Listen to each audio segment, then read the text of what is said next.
Okay. Everybody sitting comfortable? No, Mr. Parker's not sat down. Right. Mr. Parker. Councillor Parker is just about to take his seat. Right. Can I first of all remind everyone present that this meeting will be broadcast live via the internet, and the record of this recording is archived for future viewing. Okay. So welcome to members of the Planning Committee and welcome to members of the public. Can I first of all ask for apologies for absence? I know there are a number. Councillor Jonathan Bird. Councillor Clive Williams, Chair. Clive Williams, thank you. Thank you. And I think we've got some as well. Councillor Mark Wilson and Councillor Rhiannon Birch. And I know Councillor Gwyn Roberts is going to join us, but he's running late. He's coming in from mid-Wales. And Howard is chairing. And Howard Hamilton is chairing a local community meeting, so he can't be with us either. Nick Hodges and Val Hartree, if we can add those to the... So we are a bit depleted tonight. No, right.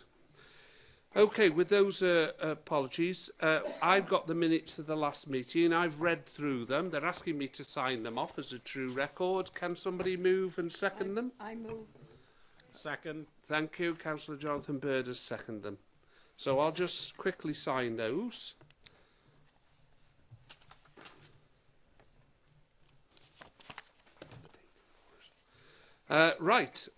To receive declarations of interest under the Council's Code of Conduct. I know somebody wants to do that. There you are.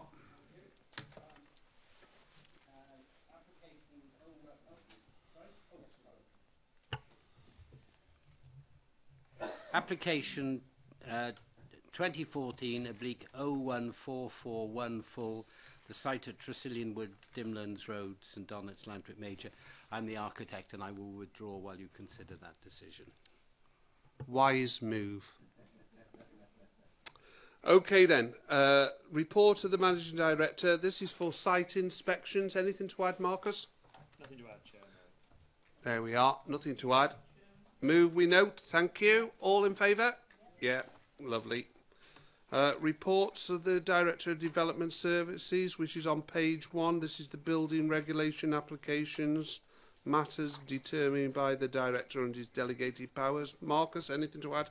Nothing to add, Chair. There we are. Move we note? Yeah. Happy? Great, excellent.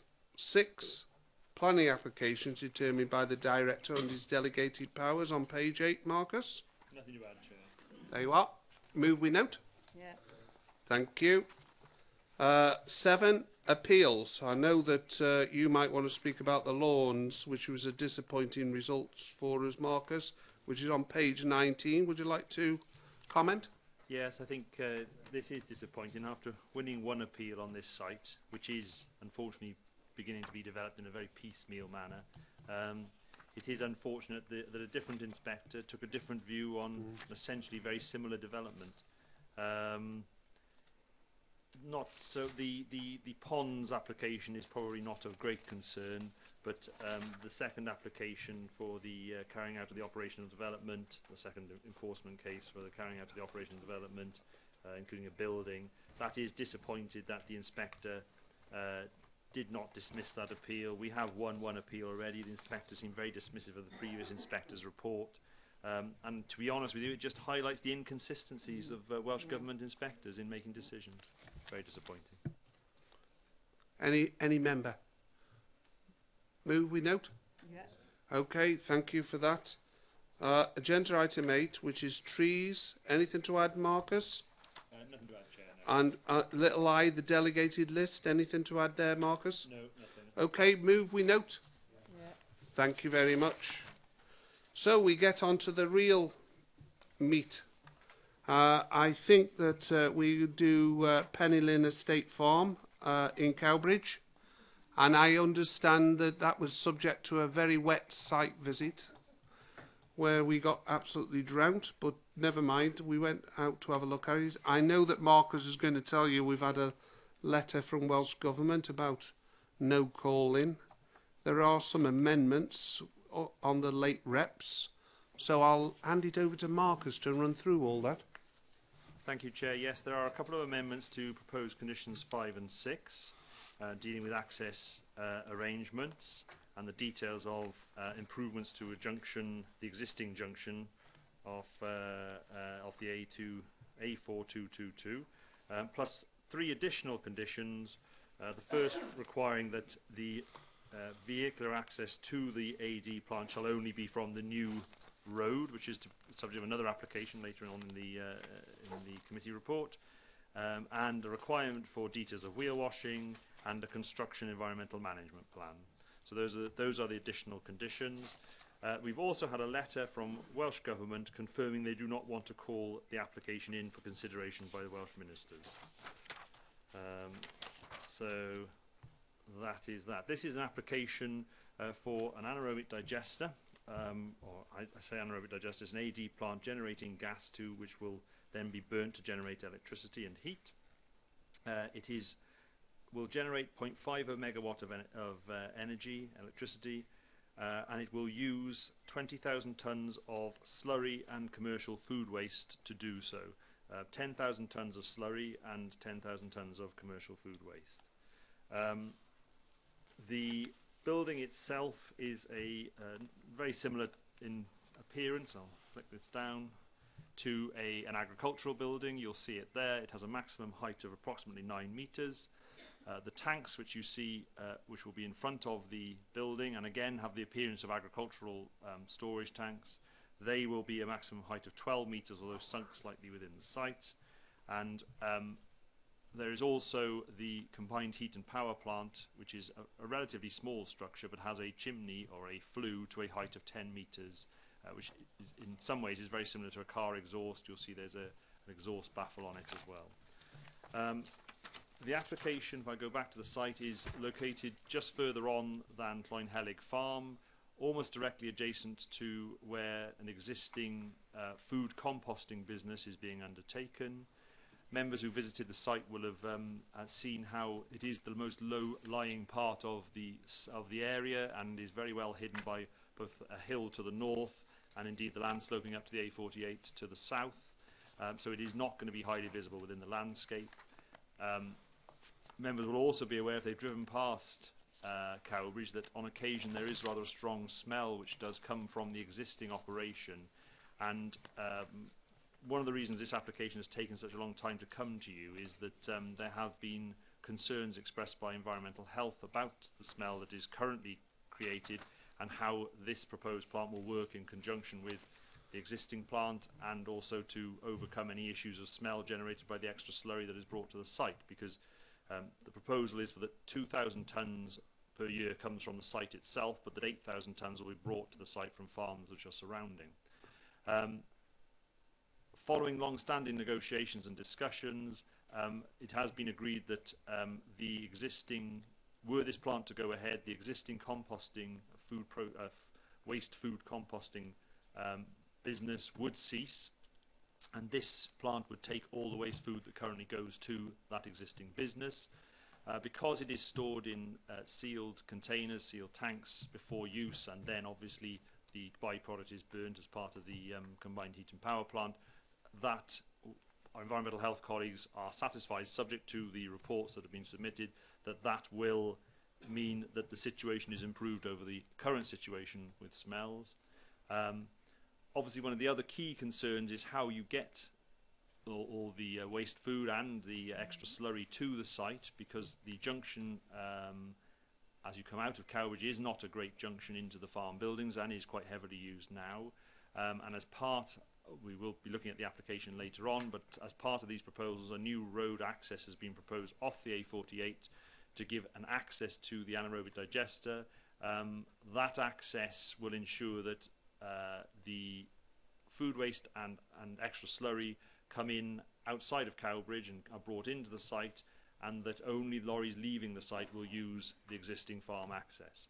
And as part of the proposals, there are improvements proposed to that existing access, which will now become the existing egress for the site. So overall, your officers have considered all this scheme. It's been in, as you can see, for quite some time, and have recommended approval subject to the conditions at the end of the report and the extra conditions recommended in the variations. Okay. Yes. Yes, I know that you were at the site visit and wanted to raise some concerns over the track access, wasn't it? Dried out now, Chairman, thank you. Yeah, lovely. Yes, only a quick thing before I actually support the application. We're obviously considering this, and we have the further application for the construction of the new road. Are we taking them in the right order? I will be supporting that in any event, so if there's technically no difficulty in approving this before approving the other one, I'm comfortable with that. Sorry, Mark. No, there is no difficulty. Obviously, one thing I didn't say was that there is a Grampian condition on this application, which requires that the road has to be provided before the plant can be operated, so to ensure that you didn't have a situation where the plant was built and then obviously you started using the access and the egress of the existing access. So no, it makes no difference. I mean, obviously, what I will show members very quickly, doesn't take any time to do so, is to flick through, and that is the access track. You can see there it is directly off the A48, but quite some way up the A48. I don't know if there's any more detail. There is proposed to be a central pull-in lane for lorries when they're coming from the Cardiff direction, and then so they can safely turn off the A48 down onto the track. Obviously, if you're coming from the Bridgend direction, it's easy enough to turn in.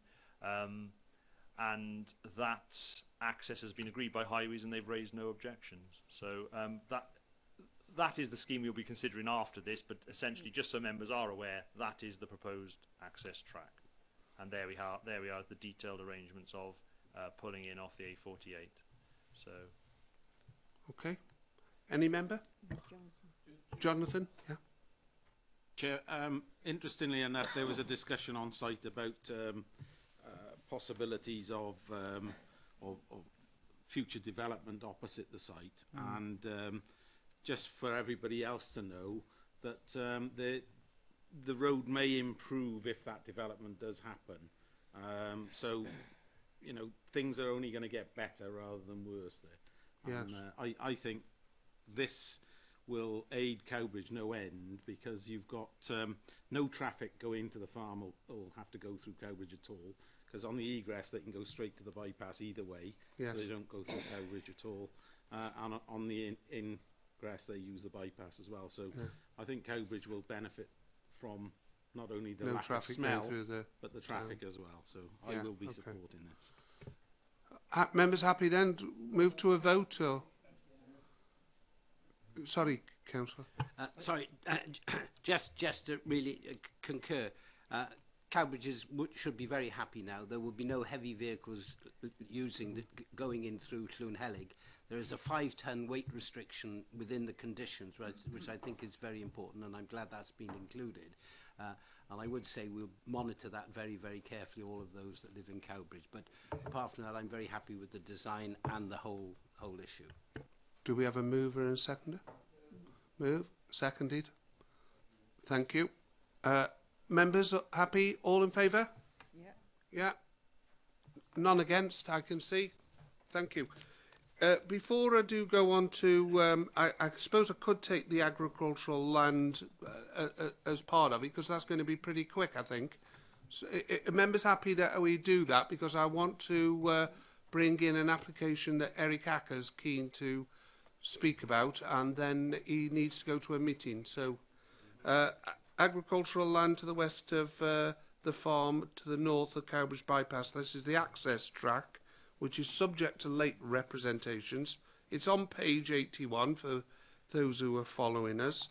So, Marcus, would you like to just lead us quickly through that? Yes, very, very quickly. There's a correction. The wrong highway comments were put into the report. They were the highway comments for the anaerobic digester plant, but they remain no objection from the highway officer, just with additional conditions, and those conditions have been fed into the conditions for the road. I move approval, Chairman. Thank you. Second. Any other member want to speak about it? Otherwise, I'll move straight to a vote. Okay. Those members in favour, please show. That's unanimous. Thank you for that. Now, I know Councillor Hacker would like us to move to page 145, which is the site at Tresillian Wood, Dimlands Road, St Donat's. I think this is something to do with the holiday lets. So, members happy that we do that? Yeah. Okay then, over to Marcus. Okay, thank you, Chair. Yes, this is an application for holiday accommodation. It is for the use of the land, part of the land of the campsite, for 5 holiday lodges and 6 cabans, spelt C-A-B-A-N-S.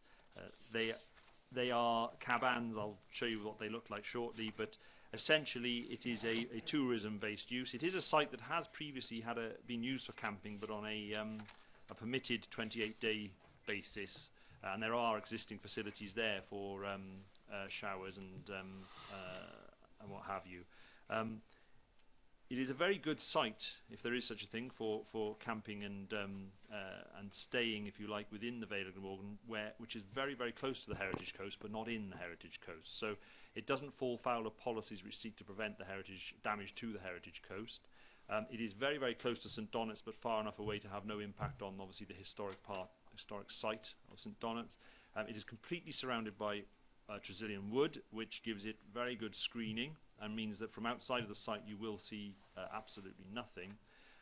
And this is a very sustainable use. The way the applicant has set it up is that there are going to be permanent cabins, 5 permanent cabins, but those are the only permanent holiday accommodation provided. The cabans, and here are the cabins that are proposed. They're quite small cabins, just provide living accommodation on mezzanine, on a ground floor with a mezzanine basis. There is an extension to the existing reception and shower room proposed, which is basically to act as a workshop, and the reason that that workshop is needed is to store these, which are the cabans, which are actually structures which can be taken down and almost wooden wigwams. Yes, they can be actually, as soon as the season is over, they will be taken down and be put and stored in that building, well, extension to the building we saw. I think probably wooden wigwams is the best description. They have been used elsewhere in other sites in the country, but they come from America, and I understand are quite expensive, but they're very, very popular. And your officers feel this is a good tourism use in an area which obviously is very much a tourist area, and we're trying to encourage as a tourist area, and we are recommending approval. Lovely. Councillor Hacker. Thank you, Mr. Chairman. Thank you for your consideration. Yes, I agree. This is a quality development, and it will be very welcome in the Western Vale. We're very short of holiday accommodation in the Western Vale, and because it's so close to St Donat's College as well, it will be well used. I've no doubt about that, but used in a good way, let's say. So I'm very, very happy to support the officer's recommendation on this. I'd very much like to see it going through. Thank you very much. Thank you. So you're moving. Any member want to speak on it? Have we got a seconder? Yeah, I'll second. Councillor Penrose? Okay, that's fine. Are we going straight to a vote? Yeah. Okay then, those in favour? There we are, that's unanimous. Thank you for that. We can refer back to the agenda again when we get our colleague back in.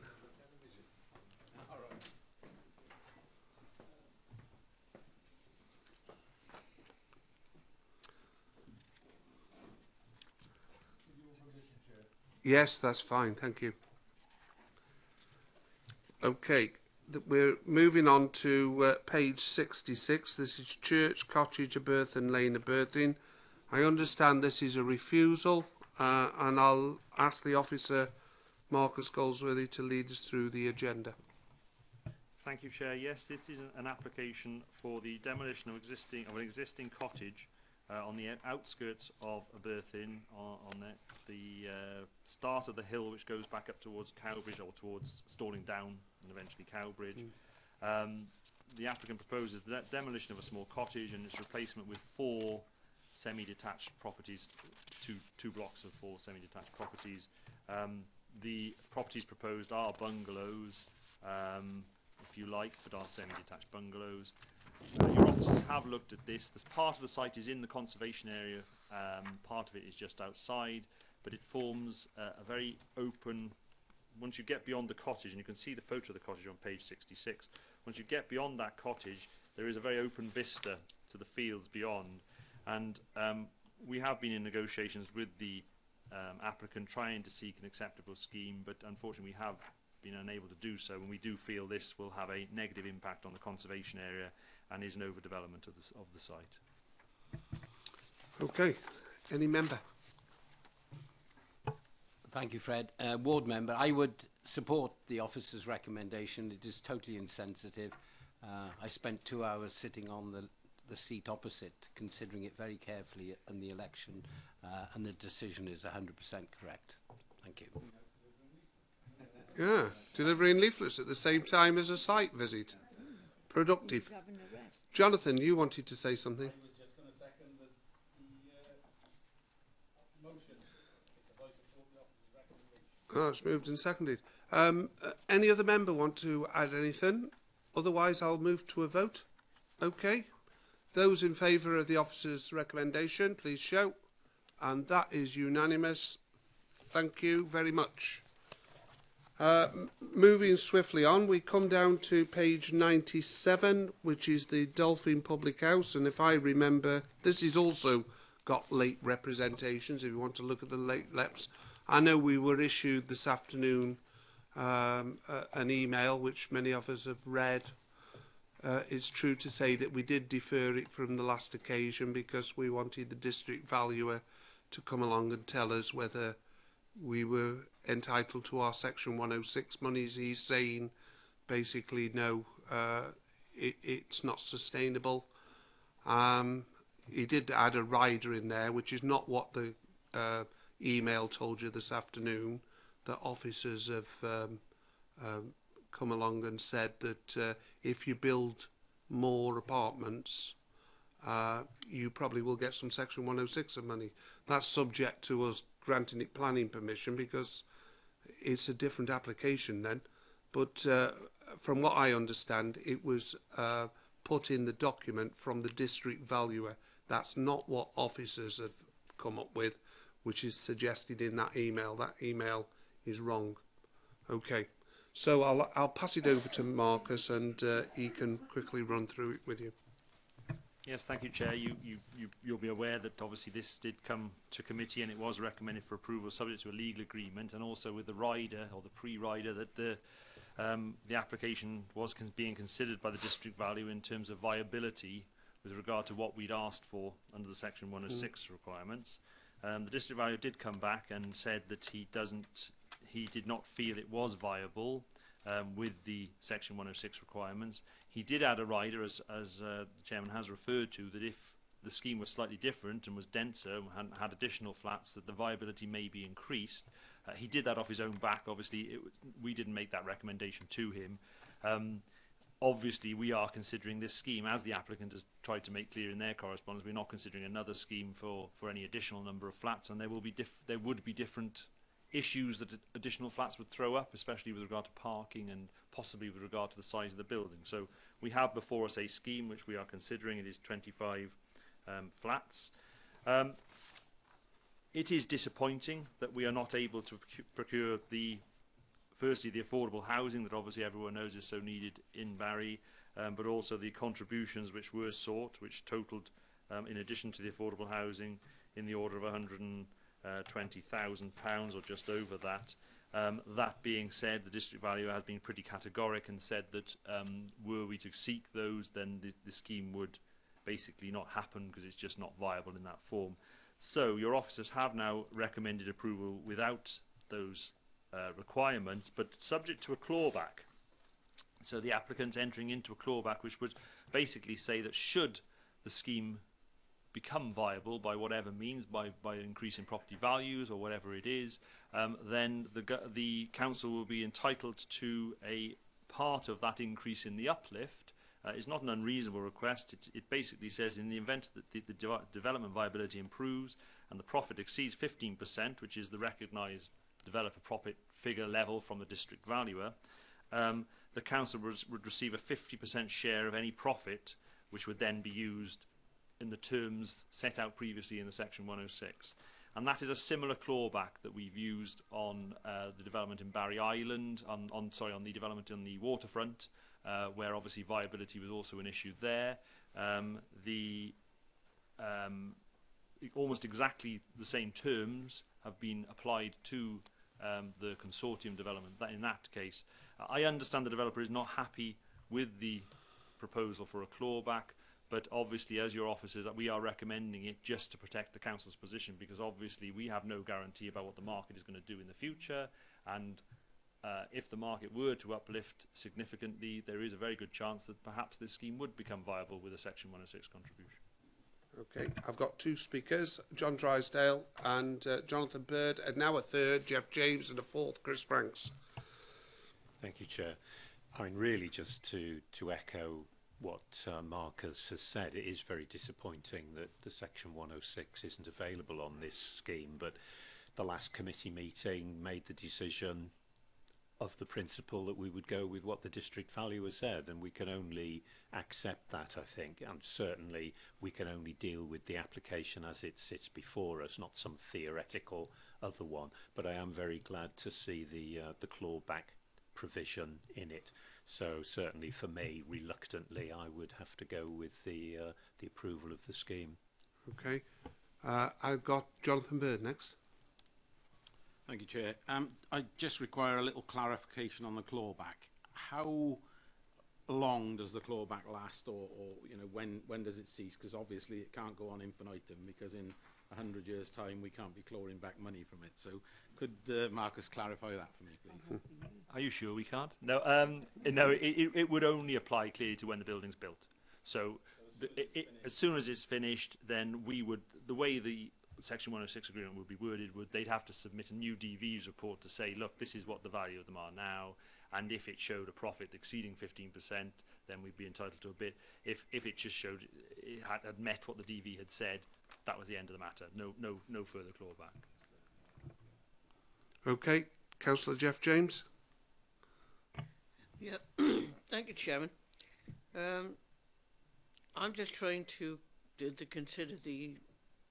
We've heard from the district valuer regarding the viability, but very often when 106 is involved, particularly with a clawback if the value increases, I would think that the applicant could be faced with further difficulty in obtaining finance, because we know that Barry Island is starting to sort of take off, but for a long time it was difficult to get investment, and even though there were investors, it was difficult for them to get money. And I'm just wondering whether or not the clawback as it stands, which we might think is very reasonable given it would normally be applied if it wasn't for the DV's thing, whether or not that would actually bring about a problem for the development in its entirety. And I'm just wondering whether, if the applicant is not likely to sign the 106, he won't get planning, so we're likely to be in an appeal situation. So I'm just looking for, is there any wriggle room here, because I think the applicant is obviously trying to do something that would actually improve Barry Island as well. I think what I'd say on that is obviously the district valuer has built into their assessment a 15% profit margin. So that is a sort of an accepted developer's profit margin for schemes. They should be able to get financial backing on the basis of that 15%. If they weren't, then the scheme would never happen anyway, because essentially that, if you like, is the ground zero point. That is the point where the district valuer has said you're asking for too much, because by asking for that 120,000 and the affordable housing, you reduce the profit margin to zero. You take away the profit margin. To ask for a clawback should have no if they can get financial backing on the basis of, if you like, let's call it the ground zero position, which is that they can't contribute anything to the council, but they can make 15% profit, which is what they've told us they can do, then it should make no difference on the financial backer's position if at some point they go to develop this scheme and actually they make a profit of 20%, let's say, then they have to share. They only have to share 2.5% with us. They're not sharing. They keep their 15%. They're only sharing the 2.5%. So I can't see how it would have an impact on a financial backer's position. And indeed, Jane was talking to me earlier about our professional journal, and it's one of the big issues with viability studies at the moment is that when a viability assessment is undertaken of a scheme, and this is obviously a relatively small scheme, but for example, the waterfront is a big example, worth millions to the council. The district valuer can only take account of the position now, clearly, because what happens in the future is who knows. What the journal was saying was that some councils, us being one of them, have taken the forward-thinking view of applying clawbacks to allow you to take a position as it is now, obviously, but obviously to look into the future, and if the situation were to improve, to position yourself to be able to get in on the action, take some of that money back for use by the council. So it is a recognised procedure. It is being used by a lot of the London authorities successfully, because obviously when the crash happened, a lot of London development did stop for a while. It was the first area to pick up and the first area to start going through the roof in terms of property values. The councils, including Westminster, have succeeded with their clawbacks on a number of sites. And I'm not for 1 minute suggesting we're like Westminster or the Barry is like Westminster, but it is important that as a council we don't sell ourselves short on any scheme. Yeah. Okay, thank you for that. Anything else, Jeff? Okay, Councillor Chris Franks. Thank you. I must say I'm quite shocked that Section 106 is not being pursued. I find it difficult to understand the logic here. This is, I would have thought, a pretty good site. And if Section 106 isn't appropriate here, I just wonder what's the implications elsewhere. And I've always thought that Section 106 was here to help enhance and protect the community. And looking at the proposals, it seems pretty good suggestion. So I am quite surprised. I don't fully understand the concept of the clawback. I heard what Marcus said, but I have difficulty in grasping whether anything will actually materialise there, and nor do I fully understand why there's a lack of affordable housing. How many? We've got 25 blocks, 25 flats plus commercial. It does seem very difficult for me to grasp anyway. So I will not be supporting this recommendation. Can we? I'll take you again because you have spoken. Because I know that Council. Yeah, let Ansi Powell speak, but let the officer come back and explain to you what the district valuer has done, because the district valuer is telling you, he's the expert, that those flats sold on the open market don't contribute enough for us to receive Section 106 monies. That's basically, now if you're saying, oh, I'm going to vote against that because I don't believe the district valuer, or he's not an expert for me, that's what you're saying. And I can't follow your logic with that, but let the officer come back. Thank you, Chair. Yeah, basically, when we look at Section 106 requirements, we do have a supplementary planning guidance, which is there for all to see. That supplementary planning guidance sets out exactly what we will be asking for every development, and indeed, what was asked for in this development was exactly what's set out in that supplementary planning guidance. The difficulty comes where sites are proposed to be developed where there are issues or problems or ground conditions or works need to be done, demolition needs to be done. The way the legislation is worded for Section 106, and that's recently been changed again, but the way it is worded, we have to take account of development viability. So it is one part of the act, if you like, where we have to have regard to how easy it is for the developer to come forward with a scheme if we were to approve it with all the requirements we suggest we needed. And you'd have to add those up. The DV has looked at the site, looked at how easy it will be to develop, considered the development costs, considered what the site will be, the flats will be worth on the open market, considered what we've asked for through Section 106, and has taken the view that, unfortunately, you won't reach a 15% profit margin, which is the accepted profit margin for development.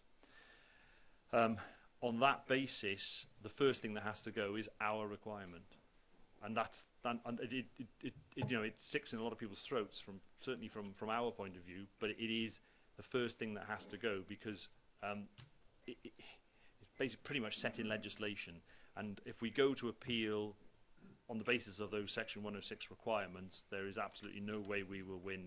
There's a truckload of previous evidence and the previous appeals from all over the country where, unfortunately, councils have got themselves into similar situations and have ended up paying costs. On top of the ignominy of losing the Section 106 requirement, they've ended up having to pay costs to developers because it is not a reasonable position to take. So we use the district valuer because the district valuer is clearly a quasi-governmental organisation. They are completely independent in how they assess these schemes. We're always very nervous when somebody comes in with a viability report from an agent, whoever that might be. You never know quite what vested interests are involved in right throughout the business world, and it always makes us much more comfortable as planners that we have a report from the district valuer, because we do know that they will even-handedly approach the matter. As I said, the waterfront development was approached in exactly the same way, because the developers did argue from the outset that the costs of developing the waterfront were so high that they could not provide full Section 106 requirements. So yes, I agree it is disappointing. The loss of the affordable housing probably is the biggest issue out of the whole lot, but unfortunately affordable housing is still expensive in terms of providing it, and then because it's only ever provided at the cost to build. So essentially the developer would be, with 25 flats, they would be building 5 or 6 flats essentially for free, and that is a considerable cost which they have to build in. So unfortunate, but I don't think, on the basis of what the district valuer has said, we could play it any other way, really. Feel a bit happier now? Okay. Councillor? Grateful for the explanation, Yeah. but if anything, I'm more depressed with the explanation, and I think we should still resist what's being proposed. Well, that's one way of looking at it, but I think Marcus has said it would go to an appeal and we would lose it and we'd end up paying costs. So, Thank you for that, but also I understand we should not be taking costs, the threat of costs, into account when we make a planning decision. no, Is that not right? you should bear it in mind that you've been given advice from the planning officer that that's the way it would go, so you should think logically. Okay, Councillor Powell. Thank you, Chair. The district valuer is an independent expert, and having looked at this, we have the decision made by an independent expert, and I feel that we have to have respect for that, and I certainly do. Whilst I can understand that the decision of the district valuer may be disappointing to some officers and councillors, however, this Barry Island and some positive movement over at Barry Island, this has been kicking about for a long time, and it's long overdue that something positive should happen over at Barry Island. If our Section 106 demands is the difference between something going ahead or not, then surely it would be wrong for us to make demands which would mean that the viability of the project is such that it cannot go ahead, because we will not be able to improve our area. It's been long overdue. It's going to enhance Barry Island. I respect the district valuer's decision.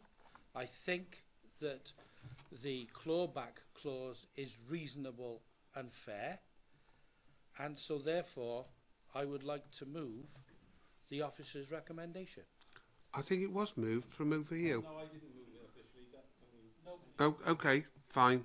Okay, you want to come back in as well, didn't you? Well, only to support. I was going to say something along the lines that Anthony just said. I feel that Barry Island there is a movement there. Things are starting to happen. I would be very disappointed if we stifle that by refusing this tonight. I would much rather see it go ahead. Hopefully it will give a kickstart to the houses and businesses around the island and give an uplift in values to them, and hopefully an uplift in value to this project, and maybe we will see some affordable housing out of it. But on that said, I will second Tony's recommendation and support. Moved and seconded then, but Councillor Parker was itching to come in. Yes, just to say, I would support the condition. Obviously, that means there is a right of appeal, and that would actually go to an inspector. Quite clearly, he would support the district valuer's opinion, who is totally independent. So I doubt if we'd get an appeal against the condition. Quite. Okay then. Well, we've had a good debate on it and listened to different views. So I'm quite happy to take a vote on it for what the officers are recommending in the report. So those in favour of the officers' recommendation, please show. Okay, and those against? Well, that's clearly carried. Thank you for that. Okay, so we've done page 145. We move on to Lancadle Farm. I think there's an ecology condition, alteration or amendment to that, Marcus. That's on page 164 for those of us who are following the agenda. Over to you. Thank you, Chair. Yes, there's firstly the comments of our council's drainage engineer, who raises no objections but welcomes the proposed anti-runoff bunds that are proposed as part of the scheme. But also there is an amendment to condition 7. We have picked up that the wrong ecology report was referred to in the condition 7 that's attached to the report. So basically we just refer to the ecology report by Michael Woods Associates, Ecology Consultants, December 2014. So just an amendment to that condition. Okay. The application is for a 5 megawatt solar generator. It is actually one of the, funnily enough, although it's within a special landscape area and in an area that is very, very attractive. We did go there today, those members that braved the rain and the wind. And I don't think, I've said this before, but I don't think you could find a better site. It is pretty much completely hidden from outside of, certainly from any settlements. There may be some isolated farmhouses that catch a glimpse of it, but it is in a bowl. It has big pylons alongside it. It is going to be accessed by a track which runs from Liswary Quarry, so it's got a good access, not affecting any local residents at all. So we won't come across the situations we have had in the past with some of the residents obviously being disrupted in like West Aberthaw and other sites. It is extremely well screened. It has a lot of tree cover. They don't propose to remove any of that tree cover, and your officers are recommending approval on this scheme. Thank you for that. I did speak to one of those poor farmers that are adjacent to that site, and he did tell me that he had no objection to it. Yes. So, thank you. Second. Nobody want to add anything? No. It was subject to a site visit. Like Marcus said, it was well hidden. It's probably one of the better sites that we've dealt with, I would say. Okay then, those in favour of officers' recommendation, please show. Well, that's clearly carried. Thank you for that. Right. This was subject to a site visit today. This is on page 198. This is Uskall Maistuffen School, which has been bulldozed to the ground. We met there this morning in the torrential rain. I think somebody came round the corner at hasty speed, but missed us. Was that you? No, it wasn't him. Oh, right, It okay wasn't then. him, no. It wasn't him. No. Somebody I thought like you? Yeah, it did. It did look like Jonathan. Oh, right, okay then. Anyway, we wondered why we were there, but never mind. It was a site visit, and I think Councillor Burton had already asked for it in an email, but yeah, it's always He's in good. Turkey. Yeah.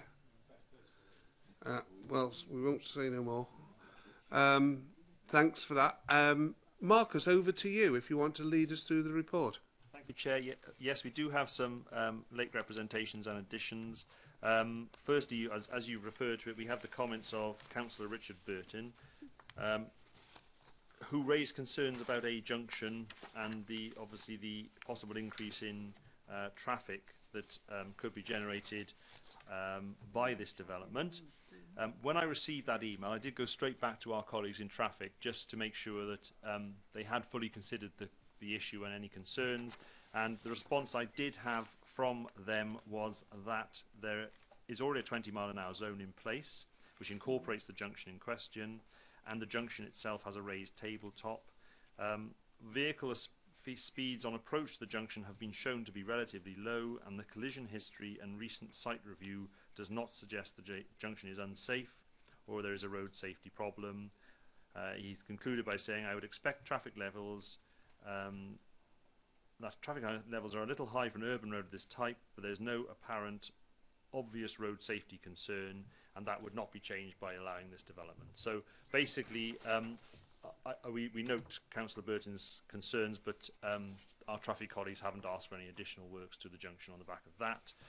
And secondly, there are amendments to conditions which have been requested by the agent following reading the committee report, and we have no objection to these amendments. So they are an amended condition 4, amended condition 5, amendments to condition 16, and amendments to condition 21. I won't run through them all. They're there for you to see, but they're technical amendments dealing with various changes that have happened over the course of the application's consideration. Second. Any member want to speak? All happy? I'll move straight to a vote then. Those in favour? Well, that's unanimous, so thank you for that. And then we've got on page 232 this Brackendine in Burdens, Shill Lane and Wenvo. On page 232, it's a refusal, and I'll ask the local member to speak after we've had a rundown from the planning officer. Thank you, Chair. Yes, there is a late representation. The applicant has written a letter in, obviously unhappy with the recommendation that's been put forward. This is an application, just to clarify, it is for the demolition of existing stables and buildings on what is formerly a farmyard, or certainly a stable yard. The buildings will be demolished and a new property is proposed to be constructed. The property does have some sort of agricultural look to it, if that's the best description, but it's certainly a new dwelling, and your officers are recommending refusal. One key note for members is that if you look in the appendices, there have been 2 previous attempts at getting a dwelling on this site, both of which fell foul of the appeal system. The last one in 1990, which is obviously some time ago, but your officers have considered it and looked at it, and the situation remains exactly the same. It's in the countryside, and there remain some access concerns. So the same recommendation is put forward. Local member? Fully support the officer's recommendation, Chair. Thank you. Do you have a seconder then? Second. Councillor Bob Penrose beat you to it. Okay. There we are. It's moved in second. Any member want to raise anything? Otherwise, I'll go straight to a vote. No? Okay. Those in favour of the officer's recommendation? That's clearly carried. Thank you. Thanks for your forbearance, and I wish you a good night. And I'll see you in the June meeting, which should be very interesting. June the 4th, yeah.